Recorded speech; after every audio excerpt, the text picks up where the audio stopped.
Hi ಎಲ್ಲ ವಿದ್ಯಾರ್ಥಿಗಳಿಗೆ educate Karnataka ಚಾನಲ್ಗೆ ಸ್ವಾಗತ. ವಿದ್ಯಾರ್ಥಿಗಳು ನೀವು ಸ್ಕ್ರೀನ್ ಮೇಲೆ ನೋಡ್ತಾ ಇರುವಂತಹ ಪ್ರಶ್ನೆಗಳನ್ನ ಕೇಳಿದ್ರು, ಅವುಗಳಿಗೆ ಉತ್ತರವನ್ನ ಈ ವಿಡಿಯೋದಲ್ಲಿ ತಿಳಿದುಕೊಳ್ತಾ ಇದ್ದಾವೆ. ನಂತರ ನಿಮ್ಮಲ್ಲೂ ಕೂಡ ಏನಾದರೂ ಡೌಟ್ಸ್ ಇದ್ರೆ ಕಮೆಂಟ್ ಬಾಕ್ಸ್ ತಿಳಿಸಿ. ಮುಂದಿನ ದಿನಗಳಲ್ಲಿ ಅವುಗಳ ಬಗ್ಗೆ ವಿಡಿಯೋ ಮಾಡಿ ಇನ್ಫಾರ್ಮೇಶನ್ ಅನ್ನ ನಿಮ್ಗೆ ತಿಳಿಸ್ತೀವಿ. ಸರಿ, ಈಗ ಮೊದಲನೇ ಪ್ರಶ್ನೆ ಏನಾಗಿತ್ತು ಅಂತ ಹೇಳಿದ್ರೆ, ಈಗ ಅಪ್ಲಿಕೇಶನ್ ಆಗಬೇಕಾದ್ರೆ ವಿದ್ಯಾರ್ಥಿಗಳು ಬ್ಯಾಂಕ್ ಡೀಟೇಲ್ಸ್ ಅನ್ನ ಎಂಟ್ರಿ ಮಾಡಬೇಕು. ಆ ಬ್ಯಾಂಕ್ ಡೀಟೇಲ್ಸ್ ಏನಿದೆ ಅದು ವಿದ್ಯಾರ್ಥಿಗಳದ್ದೇ ಆಗಿರ್ಬೇಕಾ ಅಥವಾ ಪೇರೆಂಟ್ಸ್ದು ಆ್ಯಡ್ ಮಾಡಿದ್ರೆ ನಡೆಯುತ್ತಾ ಅಂತ ಕೇಳಿದ್ರು.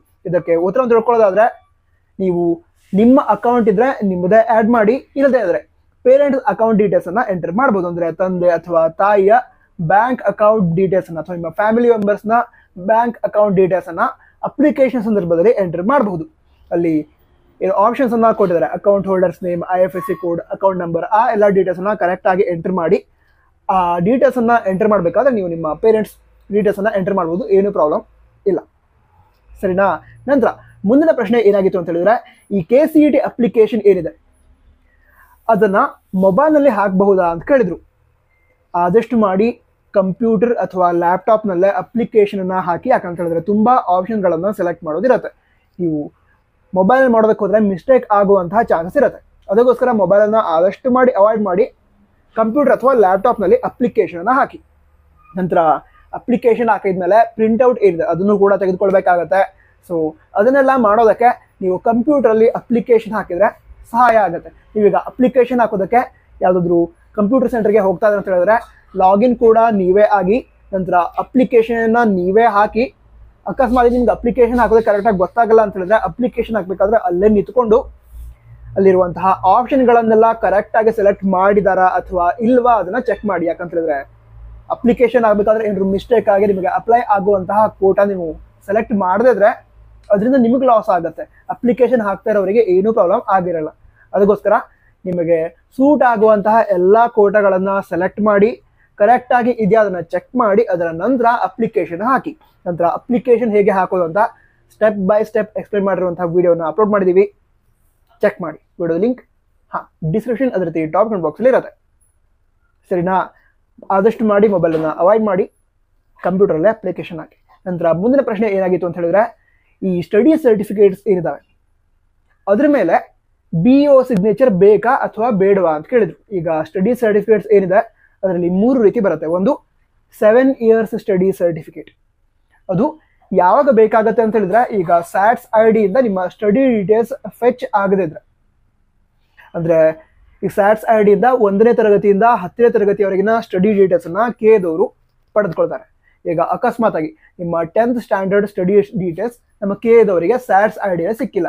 ಆ ಸಂದರ್ಭದಲ್ಲಿ ಏನಾಗುತ್ತೆ ಅಂತ ಹೇಳಿದ್ರೆ ವಿದ್ಯಾರ್ಥಿಗಳು ಸ್ಟಡಿ ಸರ್ಟಿಫಿಕೇಟ್ಸ್ ಅನ್ನ ಸಬ್ಮಿಟ್ ಮಾಡಬೇಕಾಗತ್ತೆ. ಸರಿನಾ? ಆ ಸಂದರ್ಭದಲ್ಲಿ ಆ 7 years ಸ್ಟಡಿ ಸರ್ಟಿಫಿಕೇಟ್ ಏನಿದೆ ಅದಕ್ಕೆ ಸಂಬಂಧಿಸಿದಂತೆ ವಿದ್ಯಾರ್ಥಿಗಳು BEO ಆಫೀಸರ್ ಅಥವಾ DDPO ಆಫೀಸರ್ ಸಿಗ್ನೇಚರ್ ಅನ್ನ ಸ್ಟಡಿ ಸರ್ಟಿಫಿಕೇಟ್ ಮೇಲೆ ಪಡೆದುಕೊಳ್ಬೇಕು ಅಂತಿರಲ್ಲ. ನಂತರ ಕನ್ನಡ ಮೀಡಿಯಂ ಕೋಟಾ ಅಂತ ಇರುತ್ತೆ. ಅಂದ್ರೆ ಯಾವ ವಿದ್ಯಾರ್ಥಿಗಳು 1ನೇ ತರಗತಿಯಿಂದ 10ನೇ ತರಗತಿಯವರೆಗೆ ಕನ್ನಡ ಮೀಡಿಯಂ ಸ್ಟಡಿ ಮಾಡಿದ್ರೆ ಅವರಿಗೆ ಕನ್ನಡ ಮೀಡಿಯಂ ಕೋಟಾ ಸಿಗುತ್ತೆ. ಅದ್ರ ಮೂಲಕ ವಿದ್ಯಾರ್ಥಿಗಳು ಕನ್ನಡ ಮೀಡಿಯಂ ವಿದ್ಯಾರ್ಥಿಗಳಿಗೆ ರಿಸರ್ವ್ ಇರುವಂತಹ ಸೀಟ್ ಅನ್ನ ಪಡೆದುಕೊಳ್ಬಹುದು. ಸರಿನಾ? ಆ ಕೋಟಾನ ಪಡೆದುಕೊಳ್ಳೋದಕ್ಕೆ ಕನ್ನಡ ಮೀಡಿಯಂ ಸ್ಟಡಿ ಸರ್ಟಿಫಿಕೇಟ್ ಅನ್ನ ಸಬ್ಮಿಟ್ ಮಾಡಬೇಕಾಗತ್ತೆ. ಆ ಕನ್ನಡ ಮೀಡಿಯಂ ಸ್ಟಡಿ ಸರ್ಟಿಫಿಕೇಟ್ ಮೇಲೆ BEO ಆಫೀಸರ್ ಸಿಗ್ನೇಚರ್ ಬೇಕಾಗಿರುತ್ತೆ, ಪಡೆದುಕೊಳ್ಬೇಕು ಕನ್ನಡ ಮೀಡಿಯಂ ಕೋಟಾಕ್ಕೆ ಸಂಬಂಧಿಸಿದಂತೆ. ಅದೇ ರೀತಿ ರೂರಲ್ ಕೋಟಾ ಅಂತ ಇರುತ್ತೆ. ಯಾವ ವಿದ್ಯಾರ್ಥಿಗಳು 1ನೇ ತರಗತಿಯಿಂದ 10ನೇ ತರಗತಿಯವರೆಗೆ ರೂರಲ್ ಪ್ರದೇಶದಲ್ಲಿ ಬರುವಂತಹ ಸ್ಕೂಲ್ನ ಸ್ಟಡಿ ಮಾಡಿರ್ತಾರೋ ಅವರಿಗೆ ರೂರಲ್ ಕೋಟಾ ಅಂತ ಸಿಗುತ್ತೆ. ಈಗ ಯಾವುದಾದ್ರೂ ವಿದ್ಯಾರ್ಥಿಗಳಿಗೆ ರೂರಲ್ ಕೋಟಾ ಸಿಗ್ತಾ ಇದ್ದು ಅವರು ರೂರಲ್ ಕೋಟಾವನ್ನ ಕ್ಲೇಮ್ ಮಾಡಿದ್ರೆ ಅವರು ಆ 1ನೇ ತರಗತಿಯಿಂದ 10ನೇ ತರಗತಿಯವರೆಗೆ ರೂರಲ್ ಪ್ರದೇಶದಲ್ಲಿ ಸ್ಟಡಿ ಮಾಡಿದೀವಿ ಅಂತ ಸರ್ಟಿಫಿಕೇಟ್ ಅನ್ನ ಸಬ್ಮಿಟ್ ಮಾಡಬೇಕು. ಆ ರೂರಲ್ ಏರಿಯಾ ಸ್ಟಡಿ ಸರ್ಟಿಫಿಕೇಟ್ ಏನಿರುತ್ತೆ ಅದ್ರ ಮೇಲೆ ಕೂಡ BEO ಸಿಗ್ನೇಚರ್ ಬೇಕಾಗಿರುತ್ತೆ. ಸರಿನಾ? ಆದರೆ ಆ 7 years ಸ್ಟಡಿ ಸರ್ಟಿಫಿಕೇಟ್ ಏನಿದೆ ಅದಕ್ಕೆ ಸಂಬಂಧಂತಹ ಸರ್ಟಿಫಿಕೇಟ್ ಅನ್ನ ನೀವು ಸಬ್ಮಿಟ್ ಮಾಡಬೇಕಾಗಿ ಬಂದ್ರೆ ಅದ್ರ ಮೇಲೆ BEO ಅಥವಾ DDPO ಸಿಗ್ನೇಚರ್ ಬೇಕು ಅಂತ ಇರಲ್ಲ. ನಂತರ ಮುಂದಿನ ಪ್ರಶ್ನೆ ಏನಾಗಿತ್ತು ಅಂತ ಹೇಳಿದ್ರೆ, ಈಗ KCET ಎಕ್ಸಾಮ್ ಅನ್ನು ನಾವು ಬೇರೆ ಯಾವುದಾದ್ರೂ ಒಂದು ಜಿಲ್ಲೆಯಲ್ಲಿ ಬರೆಯೋದಕ್ಕೆ ಆಗತ್ತಾ ಅಂತ ಕೇಳಿದ್ರು. ಆಗತ್ತೆ, ಏನೂ ಪ್ರಾಬ್ಲಮ್ ಇಲ್ಲ. ಈಗ ಯಾವುದಾದ್ರೂ ವಿದ್ಯಾರ್ಥಿಗಳು ಅವರು ಮನೆ ಇರೋದು ಒಂದು ಜಿಲ್ಲೆಯಲ್ಲಿ, ಬಟ್ ಅವರು ಸ್ಟಡಿ ಮಾಡ್ತಿರೋದು ಬೇರೆ ಯಾವುದೊಂದು ಜಿಲ್ಲೆಯಲ್ಲಿ ಅಥವಾ ಕೋಚಿಂಗಿಗೆ ಬೇರೆ ಯಾವುದೊಂದು ಜಿಲ್ಲೆಯಲ್ಲಿ ಇದ್ದಾರೆ.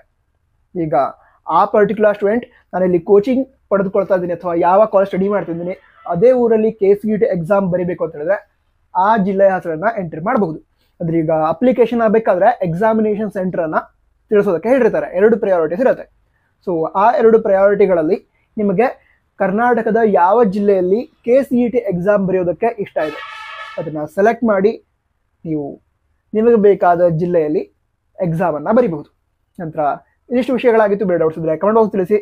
ಮುಂದಿನ ವಿಡಿಯೋಗಳಿಗಾಗಿ ಸಬ್ಸ್ಕ್ರೈಬ್ ಮಾಡಿ. All the best. ಜೈ ಹಿಂದ್.